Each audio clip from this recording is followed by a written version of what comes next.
Bonjour à toutes et tous, j'espère que vous allez toutes et tous bien et aujourd'hui on revient sur le film The Batman, le film de Matt Reeves, donc qui rencontre un très joli succès en salle, voilà, qui fait un très joli parcours, mais je ne vais pas revenir donc sur tout le film en lui-même puisque j'en ai déjà fait une critique, voilà, la première partie en mode polar, série policière, enquête, tout ça j'ai vraiment adoré, et la deuxième partie donc avec le Rider donc qui a orchestré donc cette chute de Gotham City avec cette inondation donc qui frappe la ville de plein fouet, j'ai vraiment adoré, même si on a le Batman, donc ce chevalier noir, donc qui arrive à sauver une majeure partie de la population, donc tel un guide dans la nuit. J'ai vraiment aimé, bref, The Batman. Il est fort à parier que le film se retrouvera en top film 2022, mais ça on en reparlera évidemment en fin d'année.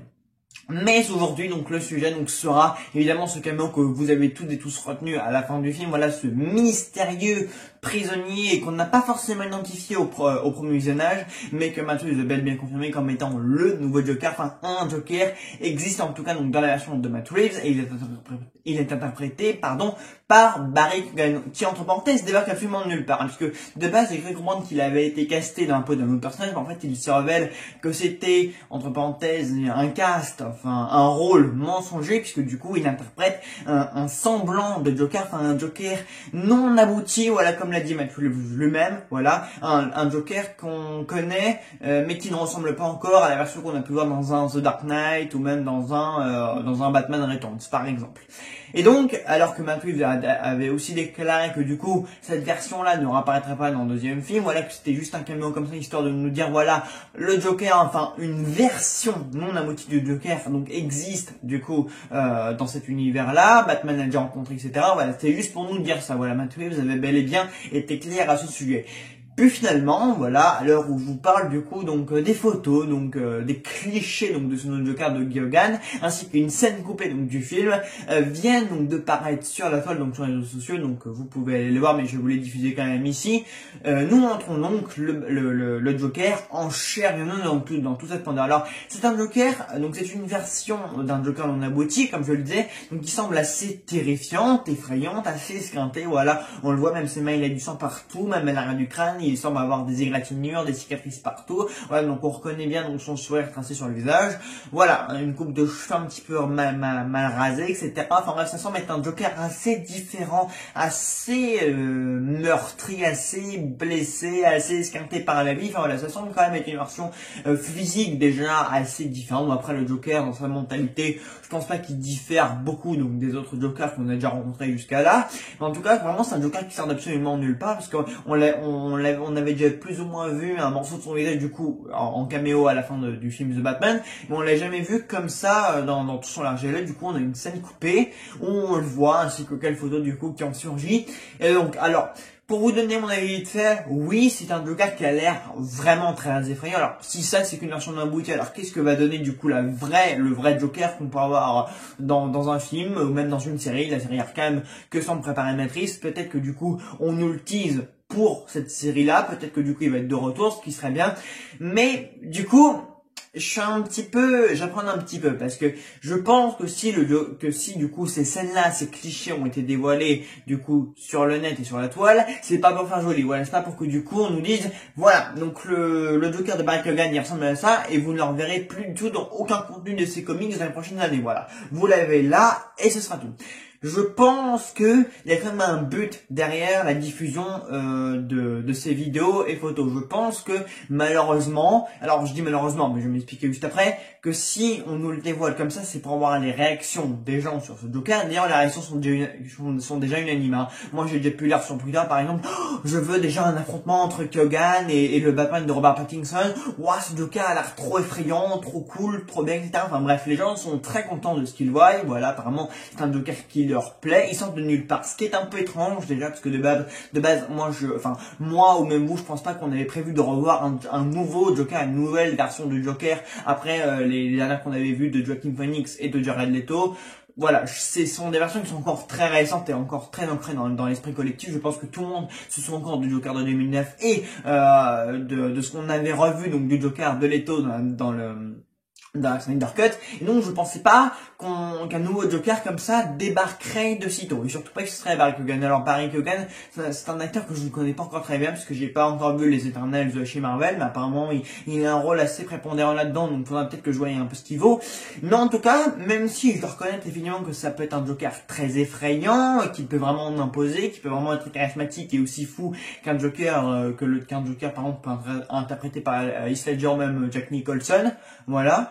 Et bah, je ne sais pas, en fait, j'ai toujours mitigé l'idée de revoir un Joker dans The Batman 2, même un troisième opus, voilà, parce qu'il n'est pas forcé de nous le mettre dans une suite, voilà, mais en tout cas, parce que le Joker, c'est un méchant qu'on a tellement vu dans tellement de versions, que ce soit les versions Batman animées, les séries, parce que je sais qu'il y a aussi une série Gotham où le Joker, il apparaît aussi, on l'a vu dans le Batman de Burton, on l'a vu dans le Batman de Nolan, et puis après, et puis c'est vrai que les Jokers, à chaque fois, ils ont des interprètes toujours très marquants, voilà, on n'oubliera jamais. Jack Nicholson, c'est pareil, il a fait une prestation qu'on n'oubliera jamais. Bon, c'est un petit peu plus compliqué pour Jared Leto, mais pareil, Joaquin Phoenix, on n'oubliera jamais parce que ce sont des prestations qui ont vraiment marqué. Alors là, revoir encore un Joker débarquer comme ça interprété par quelqu'un d'autre, je pense que personne ne l'avait vu venir. Alors je sais pas du coup si c'était volontiers de la part de Warner, de DC et de Matthew Portes de nous cacher qu'un nouveau Joker allait arriver, mais du coup une question se pose, est-ce que tout ça, ce qu'on a eu aujourd'hui, est-ce que ça a été dévoilé comme ça dans l'espoir d'avoir les réactions des gens et dans l'espoir de nous préparer du coup à l'enregistrer pour le film suivant? Est-ce que du coup on doit comme ça s'attendre à le voir en grand méchant dans une suite? Et moi personnellement, je dis non. Déjà, alors non, pas l'acteur. Mais non, parce c'est un méchant qu'on a déjà trop vu et qu'il faut quand même un peu d'originalité parmi les antagonistes. Bon, là du coup dans ce film-là, on a eu le Pingouin, on a eu le Rider, voilà, on a eu tous ces méchants-là, et je pense qu'il est urgent, voilà, de vraiment changer les méchants. Voilà, un énième Joker, je pense que ça ferait beaucoup trop. Encore une fois, les précédentes versions, donc Phoenix et Leto, sont encore trop récentes, et même du coup celle la série Gotham qui est encore en cours, je sais pas, je l'ai pas du tout, je suis pas du tout au courant de cette série-là, mais en tout cas pour moi ce ne serait pas une mauvaise idée. Après malheureusement du coup il y a ça c'est mon avis personnel à moi, peut-être que d'autres personnes seraient ravies de voir un énième Joker débarquer dans le film suivant, mais moi en tout cas juste pour des questions d'originalité et entre parenthèses d'un peu de nouveaux visages et de nouveaux méchants, bah je dis non, faut laisser la place à d'autres personnes. Mais le problème là, c'est que du coup les réactions ont été anonymes, du coup les gens vont absolument réclamer que le Joker de Keoghan soit dans le film suivant, et du coup bah Matt Reeves et toute son équipe et les producteurs vont se dire ah, bon bah voilà, les fans le veulent, alors et vous savez que les producteurs et les réalisateurs ils ont tendance à écoutent souvent les fans et les spectateurs parler. À votre avis, comment a pu voir le jour la Snyder Cut? Parce que les fans ils avaient milité pendant plusieurs années, voilà, restore ils avaient milité longtemps pour que la Snyder Cut voit le jour, et grâce à ce militantisme quotidien et annuel et mensuel, tout ce que vous voulez, la version finalement peut voir le jour. Alors du coup, si Matt Reeves déclare que après que tout ça a été dévoilé, que on ne reverra jamais le Joker, alors quoi, du coup ça servait de nous dévoiler tout ça si au final c'était pour qu'il n'apparaisse plus dans aucune version? Parce que c'est comme si on te dévoile plein d'images, qu'on te dit bah voilà, t'as ces images, mais ces images tu les verras jamais nulle part, et tu ne verras jamais ce personnage qu'on te tease dans aucun autre film. Alors s'il la met dans la série Arkham, j'ai envie de dire pourquoi pas, je la regarderai peut-être par curiosité, mais entre nous, Matt Reeves il se dit ouais bon, même si j'aime dans une série, les gens ne seront peut-être pas forcément contents étant donné que la série, peut-être que les gens ne la reconnaîtront pas ou que ça ne les intéressera pas. Ce que je peux parfaitement comprendre, ouais, peut-être que ça n'intéressera pas tout le monde non plus. Peut-être que la série du Pingouin, ça n'intéressera pas tout le monde non plus. Voilà, peut-être qu'il y aura des curieux qui vont jeter un œil, mais ça n'ira pas plus loin. Alors que, évidemment, s'il met la version de Keoghan, déjà ça assure le succès de son film direct, parce que déjà les gens iront pour voir ce Joker-là au cinéma, mais voilà, là j'ai envie de dire que Matt Reeves maintenant il a même plus le choix, puisque du coup il a dévoilé ce nouveau Joker, et il sait que le public est déjà enthousiaste de voir ce Joker là dans un nouveau film.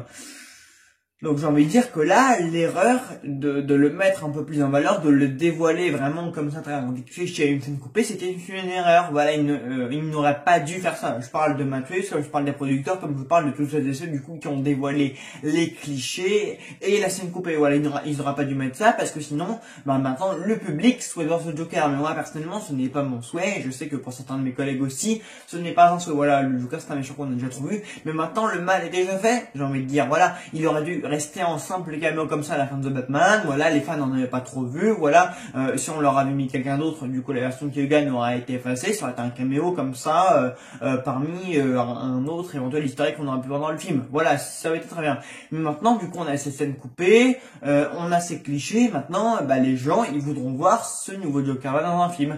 Et j'ai envie de dire que j'ai du mal à les comprendre. Voilà, moi, c'est comme si moi tu mettais un personnage mythique que j'ai beaucoup aimé, tu me le remets en photo comme ça, j'ai envie de le revoir. Oui, bien sûr, évidemment, voilà. C'est un peu comme ce qu'ils ont fait, par exemple, je sais pas, moi, avec Luke Skywalker dans le Book of Boba Fett, et voilà, c'est un peu comme ce qu'ils avaient fait du coup avec le Luke Skywalker dans The Mandalorian, à la fin de Mandalorian saison 2, voilà, ils nous l'avaient mis là, et logiquement, après, on avait encore envie de le revoir, ce qu'ils ont fait du coup avec The Book of Boba Fett. Voilà. Désolé, j'ai remercié un petit peu les contenus Mandalorian de Boba Fett. Bon, c'est un peu différent, mais vous avez compris ce que je veux dire, quoi. C'est comme si à la fin de Batman Begins, en utilisant le Joker avec sa carte de visite, enfin avec sa carte Joker, quoi, on nous avait dit oui, non, on l'utilise à la fin, mais en fait il apparaît pas dans le film suivant. C'est complètement ridicule, et d'ailleurs, la fin, le caméo qu'on a de ce Joker à la fin de ce Batman-là, ça ressemble presque à la fin de Batman Begins. Du coup, on nous tease qu'il est là, et que du coup, il peut potentiellement préparer son évasion, du coup, avec le Rider, pour le film suivant. C'est extrêmement idiot, dit comme ça peut paraître extrêmement bête et un peu sorti de nulle part comme théorie, mais pourtant c'est ça, quoi. À la fin de The Batman Begins, on nous teasait du coup qu'il s'était échappé d'Arkham, et que du coup il s'est apprêté à frapper dans le film suivant. Et là c'est exactement pareil, voilà, on devine éventuellement que du coup on peut théoriser qu'avec le Rider ils vont comploter, ils vont orchestrer une évasion de Arkham, et que du coup dans le film suivant, ils frapperont de nouveau. Voilà, maintenant on peut, et maintenant qu'on a eu ces scènes coupées et ces photos là, on peut théoriser là-dessus. Voilà, le mal est fait. Donc moi, si on nous annonce dans un mois que du coup Barry Keoghan sera bel et bien dans le film suivant, j'attendrai de voir. Voilà, j'irai quand même voir le film, même si je vais encore me dire un énième Joker dans un film Batman. Bon, on l'a déjà trop vu, et j'ai même des amis à moi qui sont du même avis, des collègues youtubeurs aussi. Bref. Moi, je pense que c'est vraiment une très mauvaise idée, voilà, de mettre comme ça en avant, de le propager comme ça sur la toile, un peu de dévoiler ce qu'il veut dans le costume. Voilà, en plus maintenant, on sait vraiment à quoi il ressemble, un peu physiquement, sa façon de parler. On sait qu'il peut se s'avérer très effrayant.